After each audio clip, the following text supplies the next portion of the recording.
Hello, so today we are going to try to solve this problem called special positions in a binary matrix. So we have a row by columns matrix. The matrix at position ij is either 0 or 1, and we want to return the number of special positions in the matrix. So position ij is called special if the value at ij is equal to 1, and that's the only 1 in all other elements in row I and column j are 0. So we have 1. This one we can't count it because there is this one in the same column. This one there is only 1, and then yeah, so there is only 1 actually. Here actually all of them, so 3.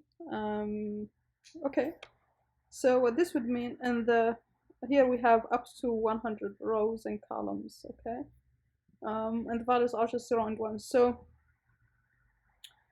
what we can do is keep track of the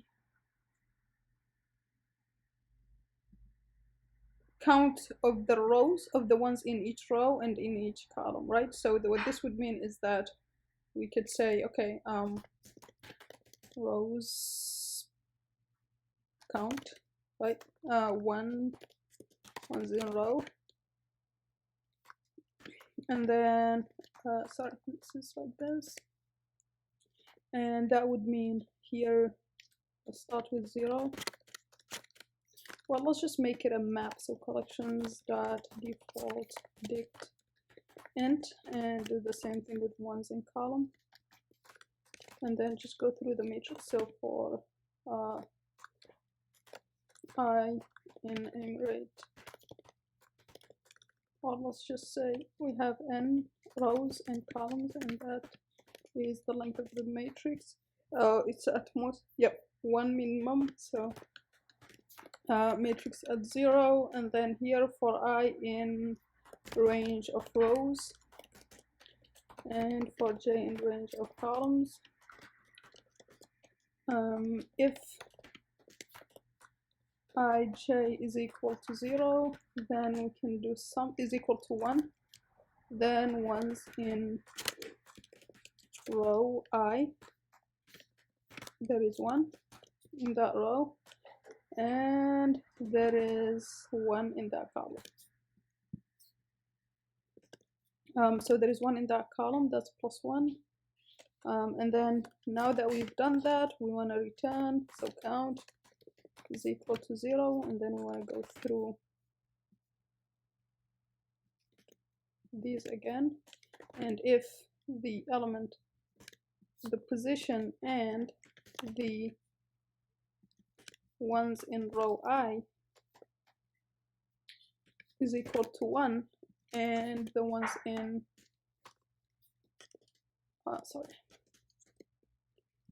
is equal to 1. Basically, instead we could just is equal to 1 there, and then in the same column is also 1, because if it's more than we don't satisfy the condition, and only in that case we could do count plus 1, and then we can return count.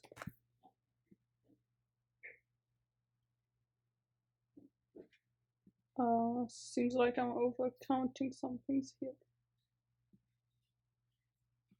This is j actually,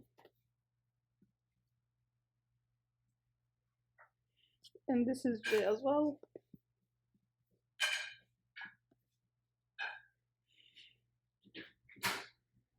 Okay, so that seems good. Okay, so that passes. Let's see, can we do better?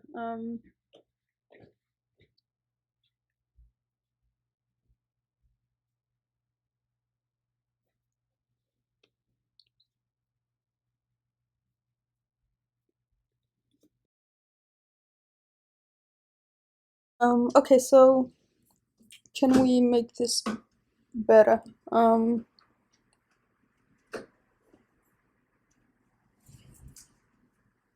I don't think we need to check the matrix value here, because that's we are already checking these, right?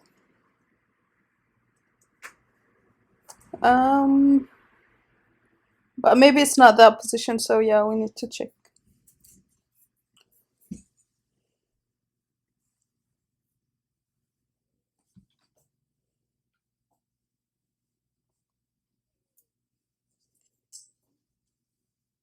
It doesn't have to be, by the way, a map here. We could also have just an array initialized with zeros, and this would be, let me just put rows here. This would be for each column, right? Because we are going through each row. And then for the columns, we could do something like this. This is rows, and then we could have this here. Yep, have it here. Move this and run it.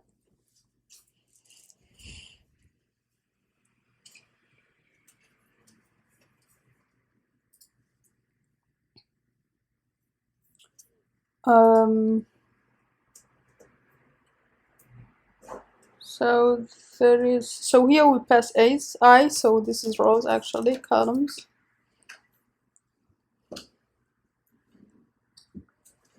Okay, that should work.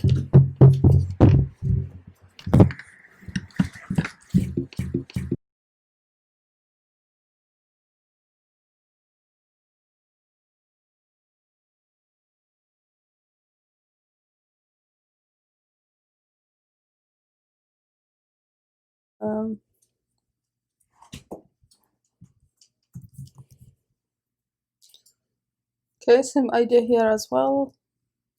Same idea here.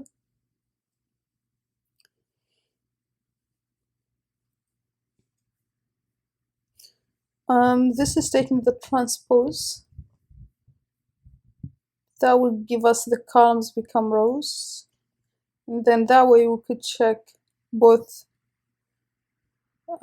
this value, the sum of the rows, the sum of the columns, and make sure it's equal to 1. So we can do it in one loop, but we are still incurring like this transform approach.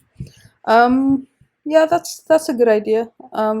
Transpose, we could also do it in a way where we can do star zip, right? So let me just open up the terminal here. And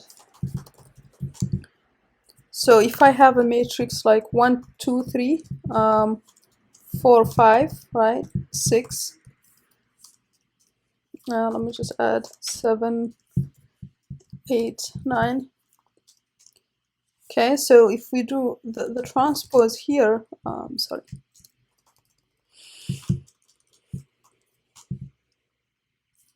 Well, let's just say this is mat.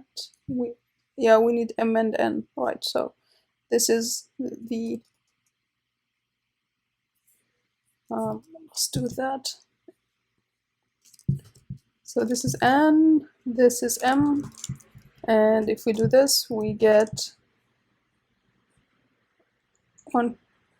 Yep. So we get 1, 4, 7. So the columns become rows, and the rows become columns. So if we take with that, if idea here, we could also actually do the zip like get the transpose, I think, like this. So I think that's I don't have matrix actually, it's mat, right? Yeah.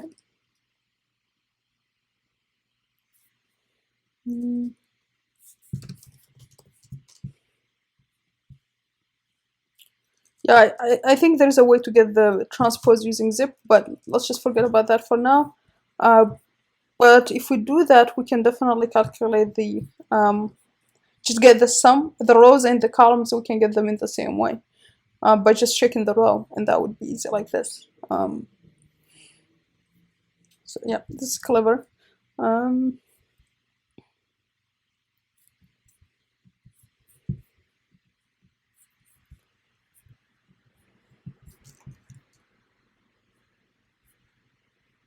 Similar idea here as well. Yep, similar idea, except here we are doing it in a way where using this product here, because product will give us the same double for loop instead of doing it ourselves. So for example here, if I take n equal to 4, m equal to, let's say, 3, then the product, I need to import it. I think it's from itertools. So from itertools, import product. Just convert this to a list so we can see. So you can see it basically combines every for loop. So this 0 of this range m.